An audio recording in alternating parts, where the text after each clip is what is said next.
Hey guys, it's Godbars here, the self-proclaimed hip-hop historian, and this is the 282nd episode of my series where I grab a vinyl from my collection, talk about why I love it, what influence it has, and what its place is in the grand scheme of hip-hop. So today's pick, A$AP Ferg's 2013 game-changing debut Trap Lord, is a shining example of an album where my perception of it today is infinitely different from how I viewed it over a decade ago when it was released, which is due to a myriad of reasons. First off, this LP came out at a time where I was pretty much still just wading the waters of the more current hip-hop coming from acts like Pro Era or Odd Future, and with the exception of Lil Wayne, pretty much everything I was listening to had a more traditional boom-bap lyrical kind of feel. So when the advent of trap and then eventually drill music took over the industry, I didn't really understand it at first, and just equated it to mindless party music or something. But to be fair, I think I had even turned on Lil Wayne at that time too, because I had also just begun getting deeper into old school hip hop, and being that I was around 14, I was super pretentious for a period of time and insisted that pretty much anyone that attempted anything remotely radio friendly must have been a sellout who couldn't actually rap. Ferg was part of the famous A$AP Mob Collective, which obviously included Rocky, someone I featured on the page before, along with A$AP Ant, A$AP 12 A$AP Nast, A$AP Berry, and the late legend A$AP Yams, as well as numerous other honorary members and associates. The interesting thing with this crew is virtually all of my friends were huge fans when Trap Lord was making its rounds, and I remember always seeing them watch the music videos and not really understanding what the hype was about, until one day when I saw the music video for the track Shaba, a leading single off this LP, and for some reason it just clicked. I think I'd seen it multiple times before too, but for some reason on this occasion I found myself not just enjoying the braggadocious verses and abundant energy, but also beginning to open my ear up to different styles and sound palettes all throughout the genre.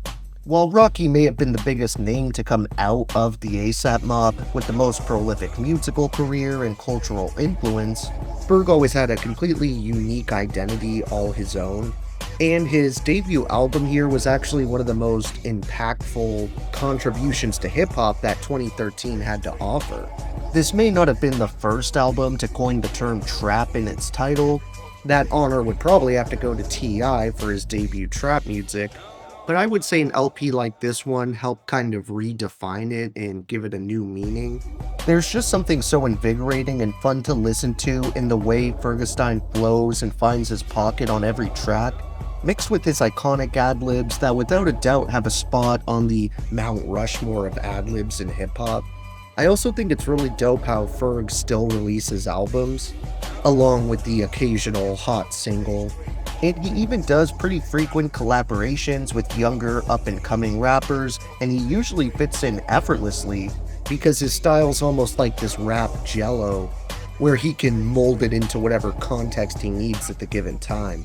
I also feel like you get a great variety of sounds and ideas here, and while many of the tracks were extremely popular, I wouldn't really classify this thing as a party record, especially with the dark undertones and slightly unsettling atmosphere the album plays with.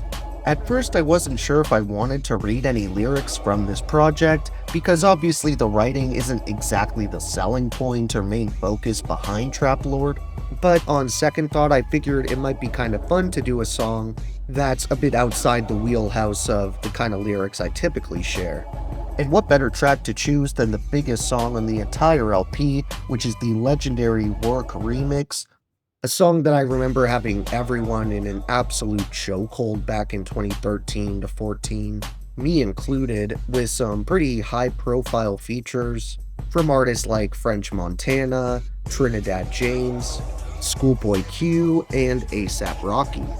I'd say half of those features on this posse cut are absolutely fire, while the other two are serviceable, but the first I want to share comes from A$AP Ferg himself, who gives one of the most memorable performances of his career so far, to the point it really slaps just as hard today, a good 11 years after the song came out. Before he even begins rapping, Ferg starts off his unforgettable opening part by saying the quotable lines, "I gotta close the window before I record cause New York don't know how to be quiet," before going right into his verse with, "Coochie down to the socks like I'm Biggie Papa, keep your girl head in my Tommy boxers."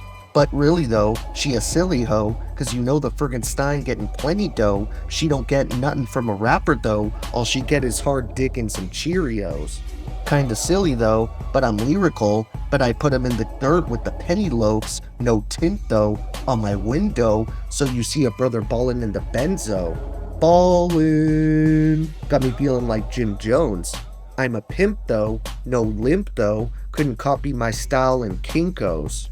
Put in work. Run up on a killer, then I put him in the dirt. Run up in the building, semi gon' squirt, that's what somebody get when they get it on my nerves, I ain't lying. Lay him on the curb, riding on a killer who be coming that Ferg, damn. Girl you twerk that kitty girl make it purr.